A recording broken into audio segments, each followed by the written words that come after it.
Good morning mga kamamsi dyan, mga lalabs ko dyan.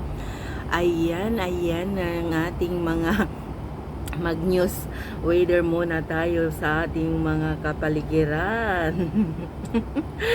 So good morning sa inyong lahat dyan. So ito ngayon ang aming weather dito sa Hong Kong. Very big raining is coming. So ayan ang itim ng kalawakan, guys. So ito yung backside ng aming house. So ayan, tingnan natin sa may harbor area.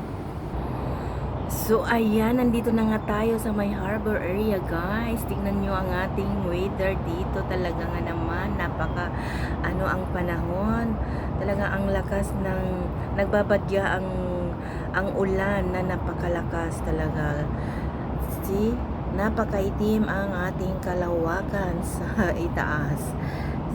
Talagang napakalakas ang ulan ngayon.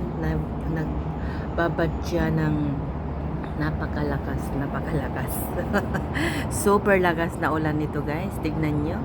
Halos hindi na makita doon sa kabilang side. Gawa ng lakas ang ulan. Actually doon sa area na yan ay may ulan na. So dito ay wala pa naman sa ngayon. Pero later on, siguro nga naman. See? Tingnan yung talaga weather dito ngayon. Today is very bad weather. So hanggang dyan muna tayo ang ating mga news ng weather dito sa Hong Kong. Ayan, sana ay nagustuhan nyo ang weather natin. Love you all, guys. Stay safe and healthy. Love ya.